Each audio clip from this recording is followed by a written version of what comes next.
Jonesboro is located in northeast Arkansas in Craighead County and is the home of Arkansas State University.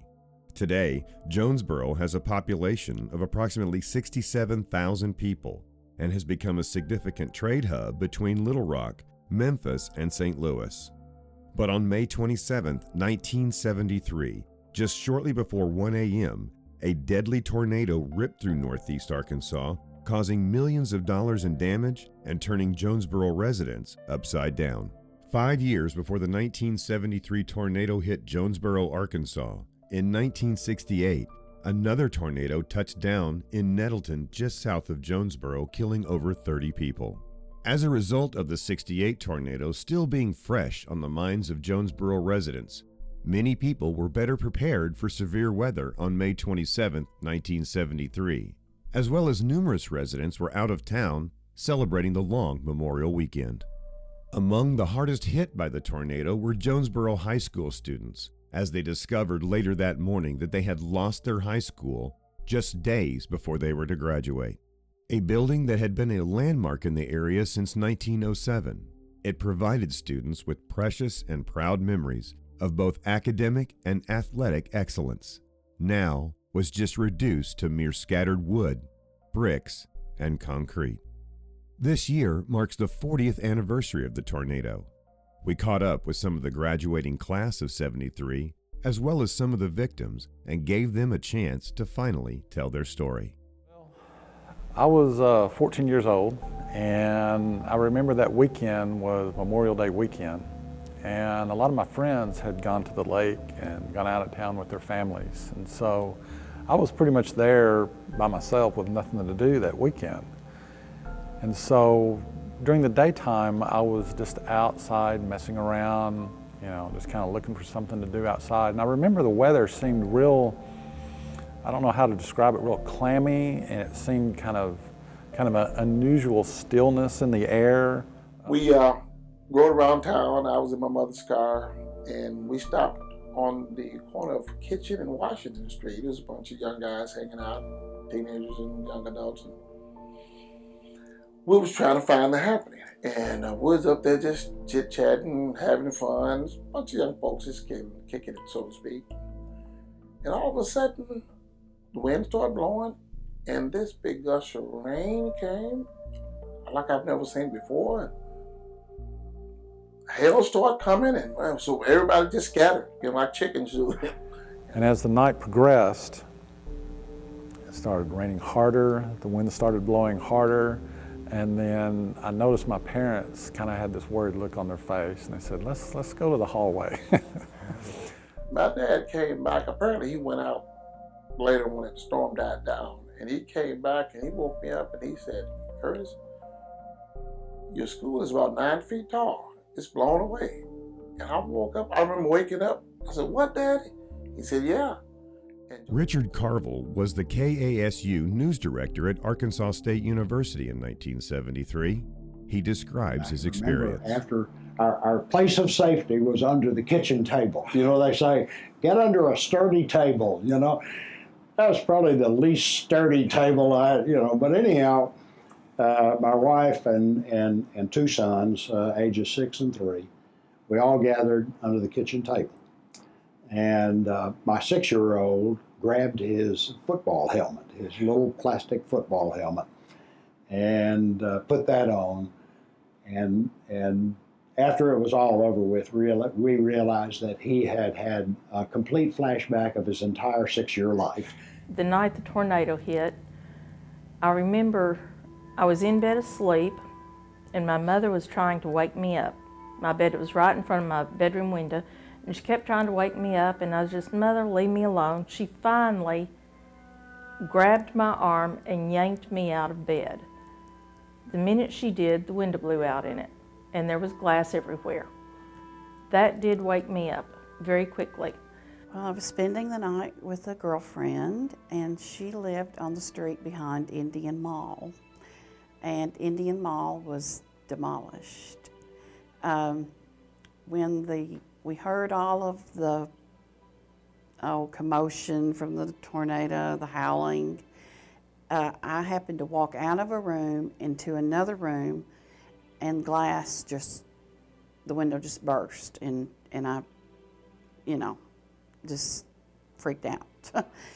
I thought the whole house was going to cave in on us, but just the whole end of the house blew out. It blew over on top of our cars that were in the driveway, and I didn't know what was happening. I really thought we were dead.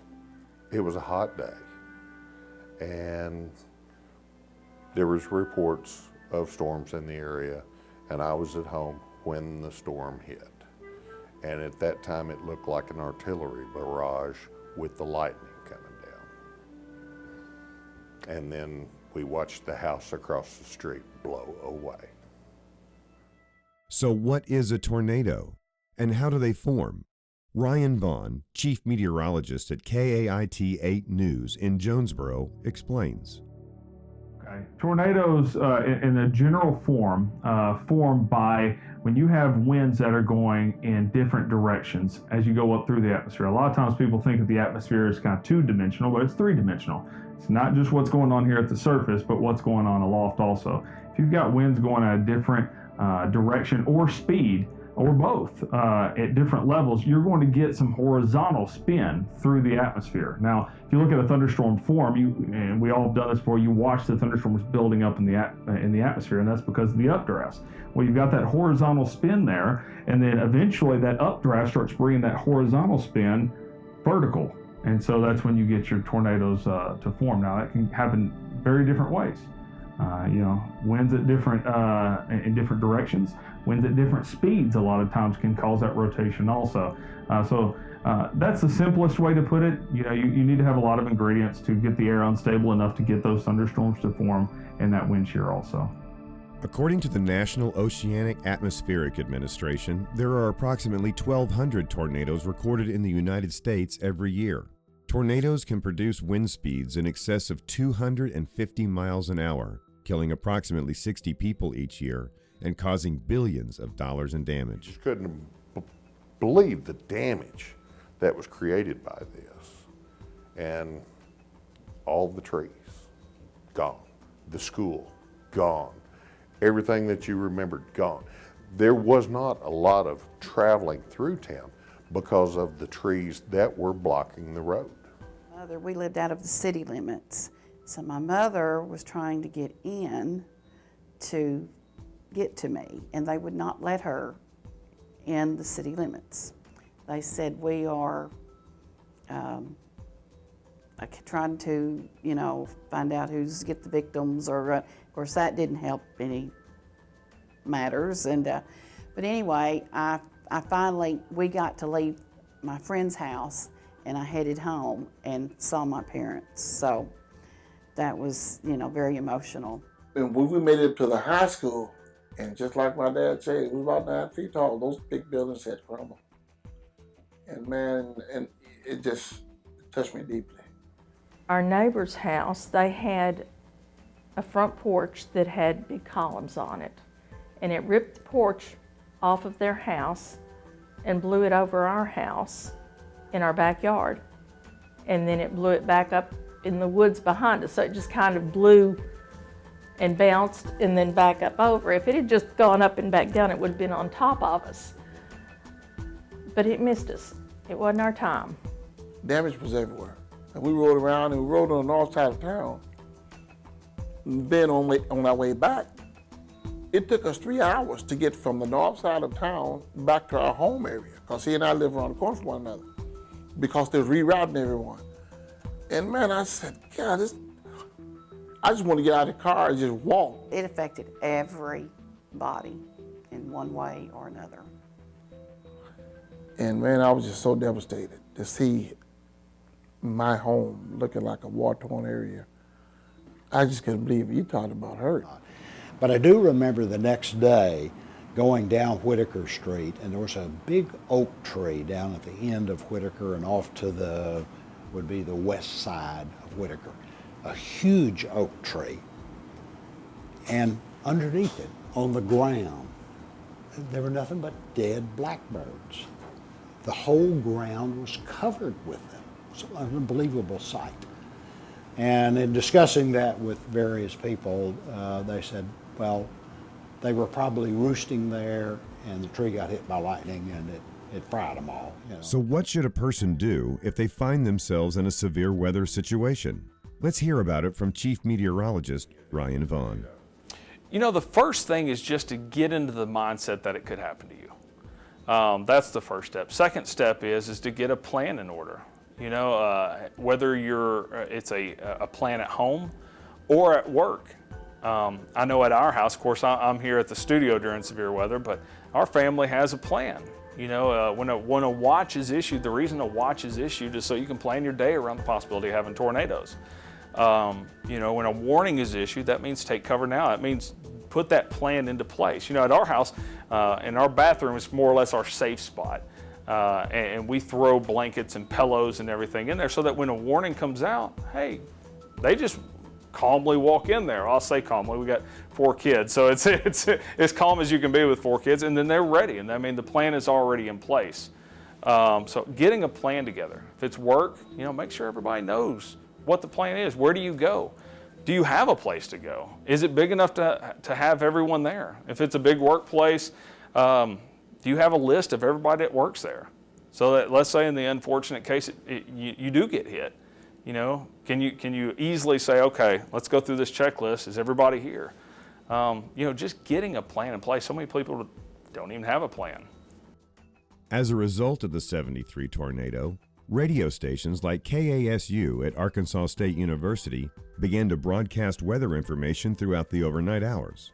Richard Carville explains how that came about. KASU for many years had a very, very strong reputation for providing severe weather information. And this was the genesis of that work that we did. The next time there was a severe weather alert in Jonesboro, and it occurred during the early morning hours, just like this one. And KASU was not on the air. At that time, our broadcast hours were from 6 o'clock in the morning till midnight, which means there was a 6-hour period during the overnight hours when we weren't there. And I've heard Charles Raspberry tell this story many, many, many times. He's my mentor and my boss and my good friend. And he woke up in his apartment over on Pekin Street in Jonesboro. And he said, well, if I'm gonna die, I might as well die at the radio station trying to help people. So he got in his car and he drove to the campus and he powered up the studio and the transmitter, and he began to broadcast whatever information he could get. It was very scarce at the time. We had an Associated Press machine, and occasionally they would transmit some weather information. But he made beaucoup long-distance telephone calls to the Memphis office of the National Weather Service because their radar saw northeast Arkansas a whole lot better than Little Rock did. So he was in contact with Memphis many, many times during the night saying, okay, where's the storm now? And he'd get that information and he'd walk back in and he'd say, turn the microphone on, and he'd say, you know, okay, you folks in such and such a community need to take cover because that storm is headed toward you. Although the school building was demolished, the spirit of the 1973 senior class was not. They were determined to have a traditional graduation.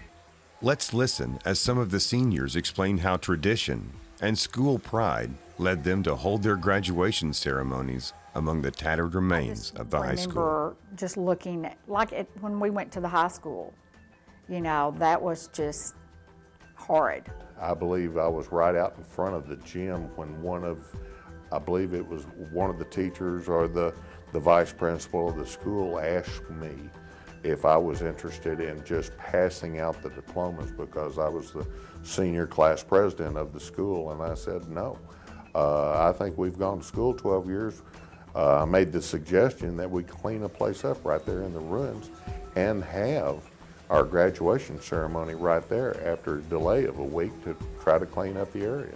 And everybody seemed to go along with it, and that's what we did. It was tradition that you graduated on campus, out on the grounds, and it was for us to decide whether we would come up and clean up the campus enough to graduate or go to one of the churches. And our senior class decided we would clean the campus up enough that we could graduate on campus. That was Of tradition. course, the kids that were behind us they just had to farm them out everywhere. You know, they went out, as we called it, heifer high, to the fairgrounds.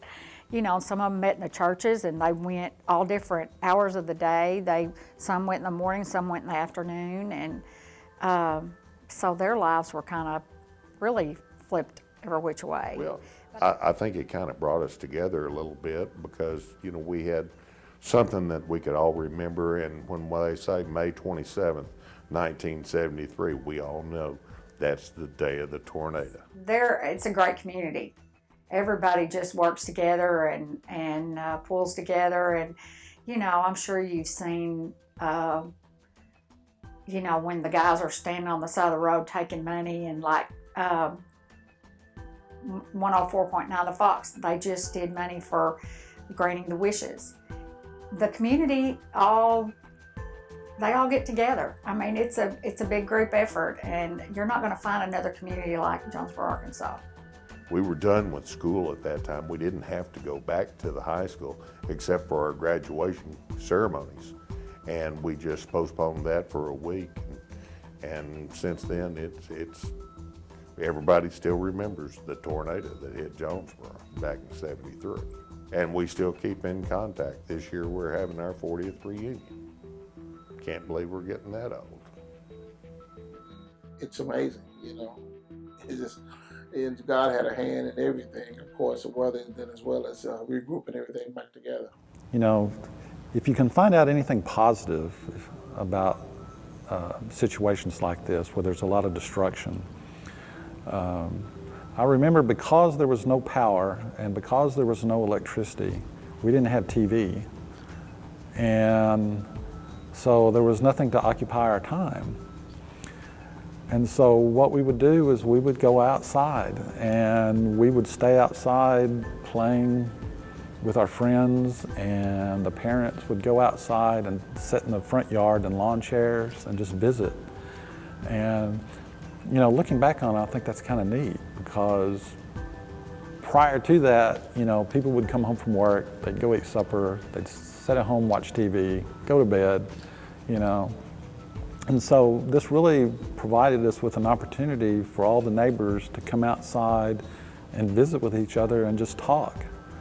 And so, you know, if you can try to find positives in something like that, I think it brought us back closer together as a neighborhood, because we had shared that experience and we had been able to come together and just visit with each other, you know, and that was kind of unusual. I remember even at the time how unusual that was, that why didn't we do this before? You know, why did it take a tornado for all of us to come together as a neighborhood and just visit?